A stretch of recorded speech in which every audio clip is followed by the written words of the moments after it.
ayan na guys, medyo low power yung makina natin. Yung andar ng engine nasa 2000 RPM 2000 RPM at wala nang arangkada pa sapagkat naubusan kami ng oil actual sa daan mismo. Madaling araw, pabiyahe kami ng Bicol region. So hindi ako natatakot sapagkat nakahado engine treatment to guys. So malalaman natin actual kung ano yung mayutulong ni Hado. Okay, so check natin yung ilalim. Kita nyo naman actual talaga yung oil, talagang tumagas. Bigla na siyang namatay at nag-loss compression. So medyo masakit sa ulo dahil gabing-gabi na. Madaling araw to guys, dala ko family ko. So yun, walang ibang malalapitan dito kundi ilid lang muna kami. So tingnan natin kung ano nangyayari. So umaga na guys, so anong nangyayari talaga guys, pumutok yung hoses ng alternator at saka yung kanyang sensor ng pressure. So sira din. So kailangan talagang palitan ng bago. Kaya yun ang naging problema. So lagay kami ng oil para palit kami ng oil and then lagay kami ng Hado engine treatment after nito. So ito po yung ilalagay ko 250 ml para makarecover yung makina sapagkat naubusan kami ng langis. So hindi naman nag-stick lahat ng engine parts. So yun ang ikinaganda ng Hado engine treatment. So pabor na pabor talaga sa mga ganito mga problema. Lagay ng Hado fuel system economy doon sa fuel tank, dalawa lang muna para makarecover yung tank. Ayan na guys, wala na tulog, medyo kumalma na yung andar. So ayan na guys, test drive na natin. So hindi ko muna gaanong tawag niya na binanatan ng apang. Mapagpalang araw, another actual scenario. Nasiraan ako sa daan. Ngayon talaga madaling araw, biyaheng Bicol ako.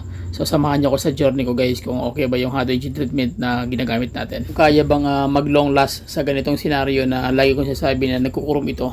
So tara, samahan niyo ako sa simpleng pasilip guys, let's go. Okay, so nasa biyahe kami ngayon guys, umaandar yung makina pero wala na lakas. So ano kaya ang problema nito, check natin. Bigla siyang nawala yung nag-loss compression siya, biglang nag-blink yung kanyang oil pressure sensor. So ibig sabihin na wala nang pressure yung oil. So yun ang problema. Actual scenario guys, walang power. Okay, so ayan na guys, medyo low power yung makina natin. Yung andar ng engine nasa 2000 RPM.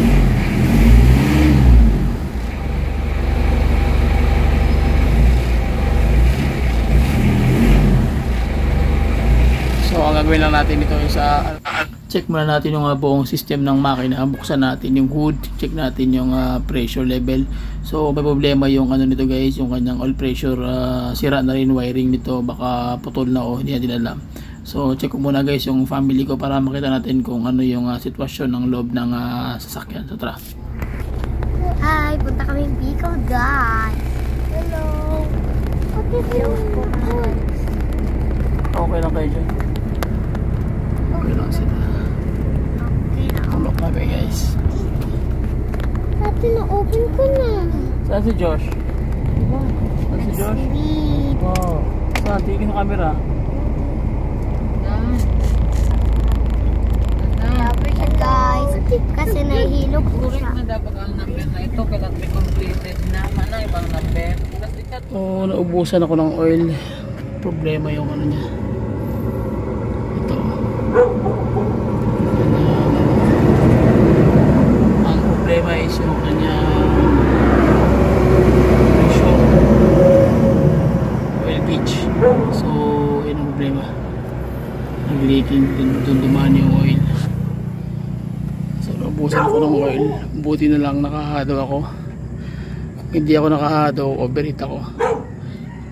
So humina lang yung niya, nag-iba lang yung tunog ng makina. Pero so far hindi naman siya sumabit. Okay pa naman yung ng makina. Hindi mo ko wala akong oil. Ayan, kita niyo yung oil. Hanggang dun.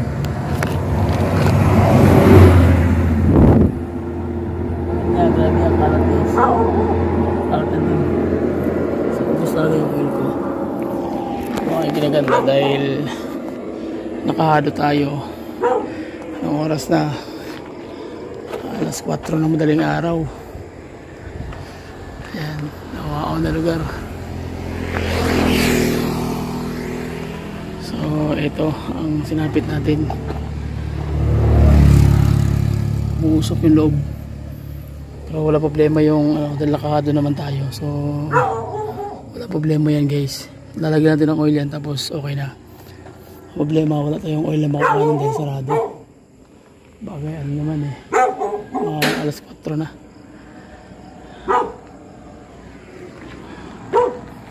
Makakahanap tayo ng oil 5W40 15W40 pala, sorry. So makikita natin guys yung marka ng oil. Ayan. Talaga pinunasan ko na kanina dahil sobrang dumi. Medyan sa taas yung kalan ng oil. Pati sa ilalim makita mo yung tubig talaga ng oil. Lamot ng oil.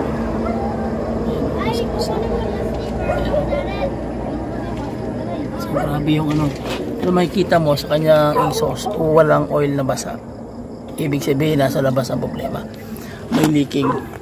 Nagkaroon ng leaking yung kanyang tawag niyan. Umaga na guys, nagkaroon ng leaking yung kanyang yung kanyang oil pressure gauge sensor. Ayan sensor na yan guys. Ayan yung may wire na yan.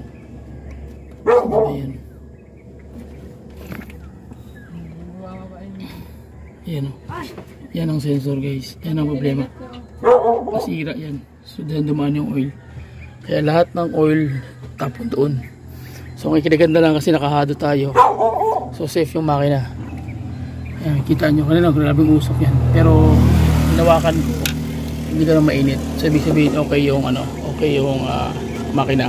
Tapos pina-start ko kanina, umikot naman yung crankshaft, ibig sabihin hindi dumikit yung crankshaft, yung manual bearing tsaka motor bearing, hindi siya umikot.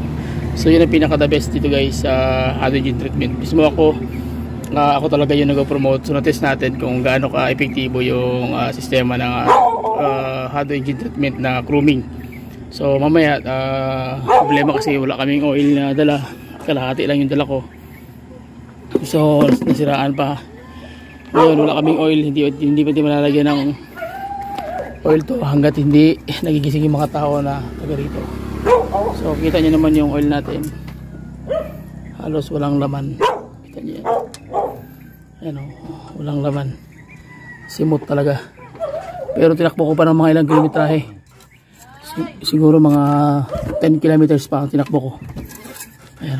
So paano mapuprove mo talaga na kahit walang oil na siya, talagang kaya niya mag-resist sa mataas na temperatura ng tawag niya init. So hindi masisira yung mo internal parts. So yun po yung kinaganda ng hydrogen treatment tsaka hado atomic oil. So yun po yung advantage pag once na naka-hydrogen treatment kayo at naka-hado atomic oil kayo. So yung unit nyo safe na safe. Although man siya, tawag niya na magkakaroon ng problema, pero mawawala naman power kasi nga wala ng oil, wala nang magbibigay ng setting doon mismo sa loob ng combustion chamber. Okay, so yun po yung mamaya maliwanag na. Ayan, so may konti maghanap tayo ng oil, ilalagyan natin tapos papaandalin natin, titingnan natin kung check natin kung ano mangyayari, no? So at least na-test natin in actual driving. So malaking po ito, malaking hamon sa amin, sa atin bilang technician ng HADO, technical technician po ng HADO Philippines. Okay, so balik tayo guys sa mga kote pagpapasok ng tindahan. So lalagyan natin ito ng sakto dito kami nasiraan sa may Lorito God dahil malapit kami sa talyan. Dahil sila nag-iilang ilaw dito. Ayan sobrang dilim yan din guys. Ayan walang kailaw-ilaw. Kaya nung medyo nag-iba yung andar, naghanap ako ng maliwanag, kaya dito ako naka-pout. Tapos dito rin, hindi ko napansin na talyan pala ito. So yun ang ikinaganda guys. At least mamaya lalagyan natin ng oil yan, 15W40, kahit anong klaseng oil, basta oil at saka hado engine treatment lalagyan na rin natin.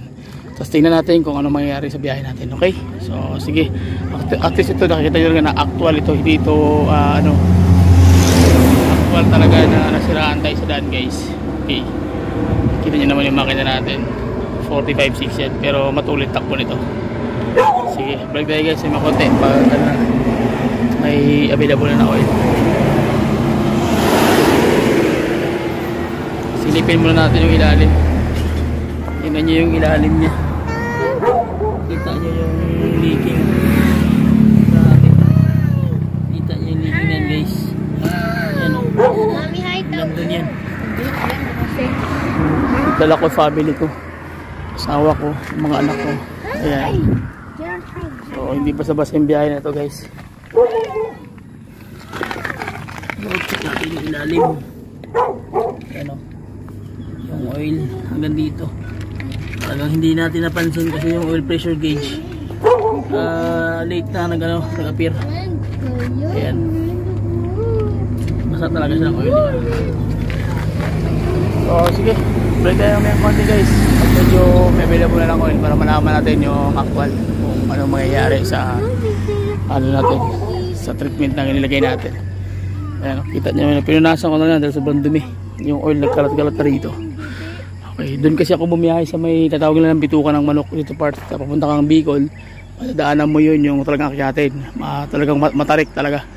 So, kaya siguro bumigay yung natin, oil pressure gauge. Tapos sa problema, pagbigay niya, hindi siya automatic agad nag-indicate na lumalabas. So, late na lumabas nung talagang totally na ubos na yung oil. Saka siya nasira. Saka siya nag-appear na may problema siya.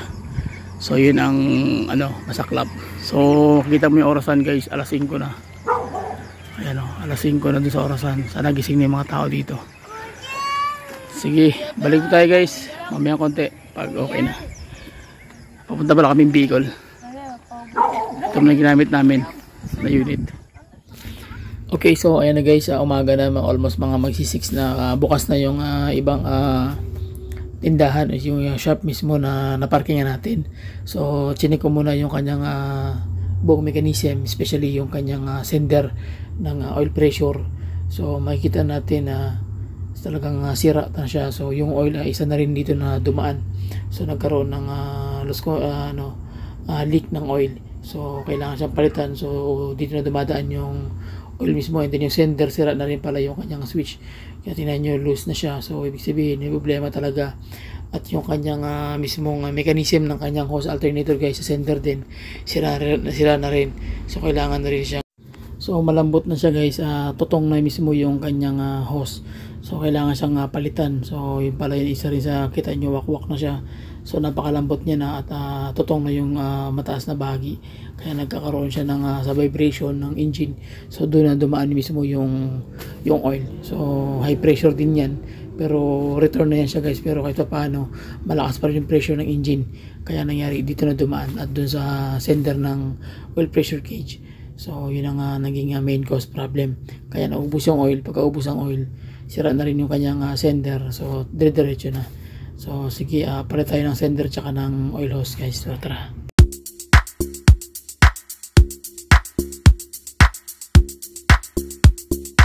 So ayan guys, ito yung naging problema natin. So sira yung sender. Ayan, ito yung nasira. Ito yung papalitan natin.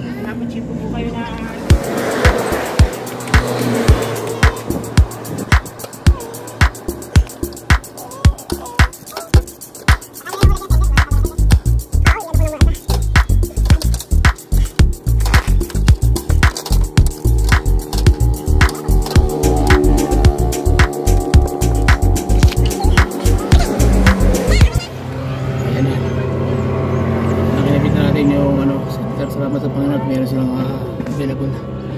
Okay, so kakabit na natin yung oil filter tapos papadali na natin. Kabit na natin yung oil filter.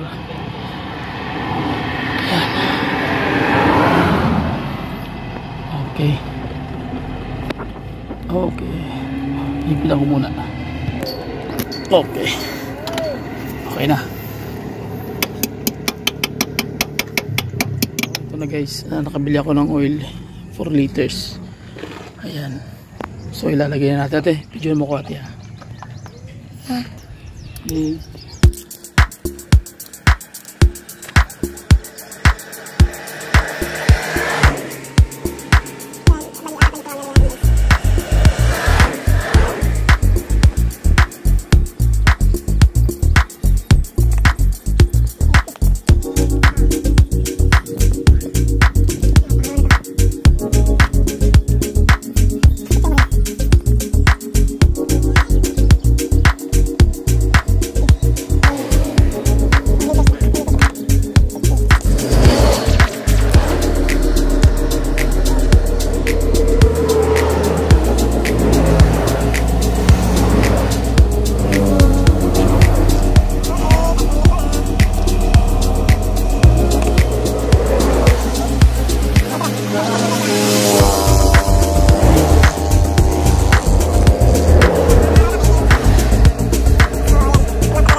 Okay.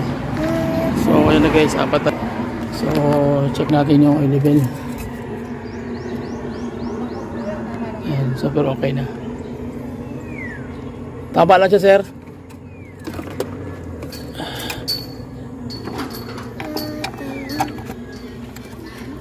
Okay, so tanggalin natin. Tanggalin ko muna yung ano ba ito?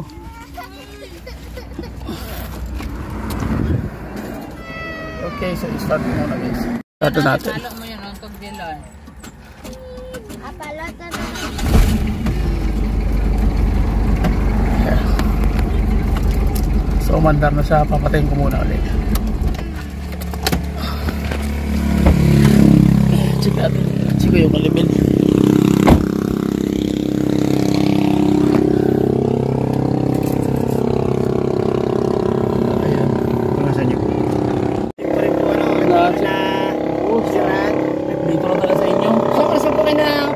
Mga alas 4 na.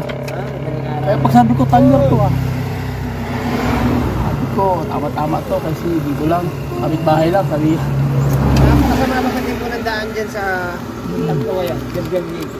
Dyan nga yung pakitang tayo dyan uwi kami ng Bicol kasi nga ano ng asawa ko yun sakto ito yung gamit kong service. Matipid naman po yun Matipid? Oo. Lalagyan natin ito. Mandag lang ang matulog ba? Ang galing na salita ni Chidi. Ang galing. Para makarecover ulit. Nanginig yung makina natin. Nanginig. Nanginig. Kasi nga naubusan ng oil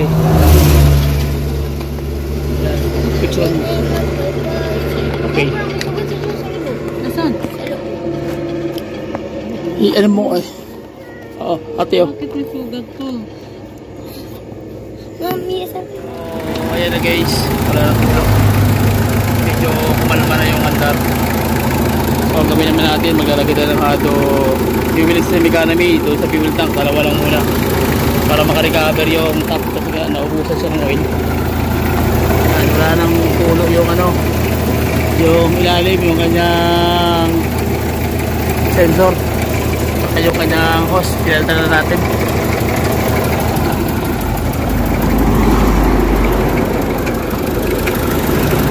Alam ako ngayon guys, pinapaandar ko muna ng mga 10 minutes. Okay, kasi nanginig yung makina kanina pagpaandar natin dahil unang-una nawalan siya ng oil, nagkaroon ng mga vacuum ang kanyang mga piston ring, nagkaroon ng vacuum ng oil. So talagang sasabi talaga yung lahat ng mechanism niya, especially sa main rod bearing, cold rod bearing, and then yung kanyang valve train mechanism. So yun ang magiging problema. So ang ginawa ko naman ngayon pinakalibrate ko muna, lagyan muna natin ng hado yung lahat ng buong system. So bago natin patakbuhin, so at least kahit pa paano, ayan, nawala na yung minig yung engine. Kanina napakalakas after na ating paandarin. Parang gusto siyang mamatay. Talagang siya, may problema yung kanyang combustion chamber. So at least nagawa din ng paraan. Ngayon check natin yung kanyang makina. Tara. Ayan. So medyo unti-unting nag-i-stable na yung andar ng makina. Natin yung lipstick kung may usok pa. So far wala naman siya wala siyang usok na lumalabas. Pero kanina grabe yung voice document. Pagparayan yung makina talagang ngayon medyo pagpanti na yung andar ng engine. Medyo pagpanti na tayo. So wala na ring leak. Okay na kita paano naka-recover guys. Salamat sa Panginoon. So hindi ba patatakbuhin siguro mga 10 to 20 minutes natin i-idle lang muna para sureball talaga na magkalat yung hado doon sa kanyang mechanism ng bakal sa loob, yung metal surface guys. So dito na pala ngayon ako sa Maynila, kaya lahat ng mga subscriber natin na patagang Maynila, pwede kayo mag-inquire sa akin, pero hindi natin may papakako na matitira lahat ng pwede natin tirahin sapagkat tayo wala tayong talyer dito, nasa Jensen. So naka-on ng aircon, tumaas ang RPM, medyo nag-idling lang maganda, wala na yung vibrate. Ayan, kita nyo naman. Okay, yun lang. Sige, maraming salamat guys. Ayun pa, nagkalat pa yung ano ko. Ito yung ano. So shoutout sa lalaking tumulong sa atin, isang Samaritan. So ilikpit ko muna yung tools natin guys. Ito yung nakabox yan. Ayan o, medyo magwanda ng andar. Kita nyo naman yung oil. Alat. Sige.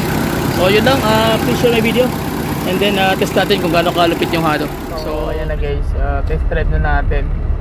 So hindi ko muna gaanong tawag niya na binanatan ng apang accelerator para maka-recover. So nasa ano na kami, medyo malayo na kami doon. Kalawag na kami, unahan pa kami ng Kalawag. Yan, okay naman yung tira natin. Ayan o, ilang oras na. So Kalawag na kami. Pati na oras.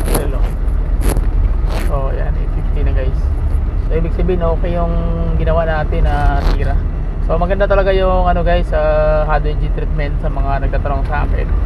Especially talaga once na na-chrome na talaga yan.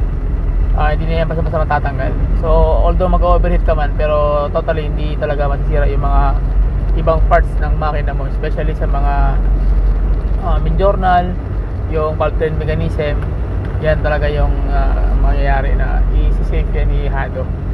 Okay, so yun lang guys. So maraming salamat sa inyong lahat sa walang sawang suporta.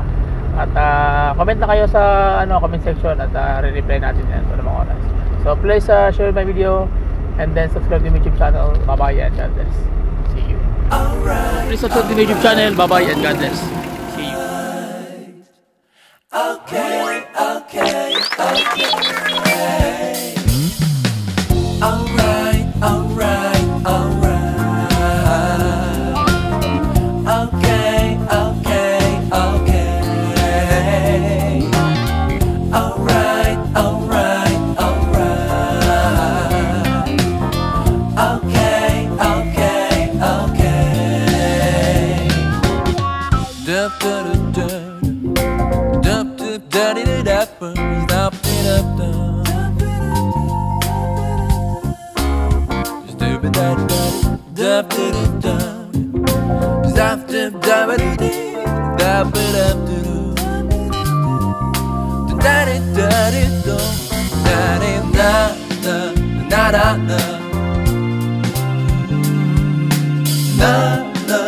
Na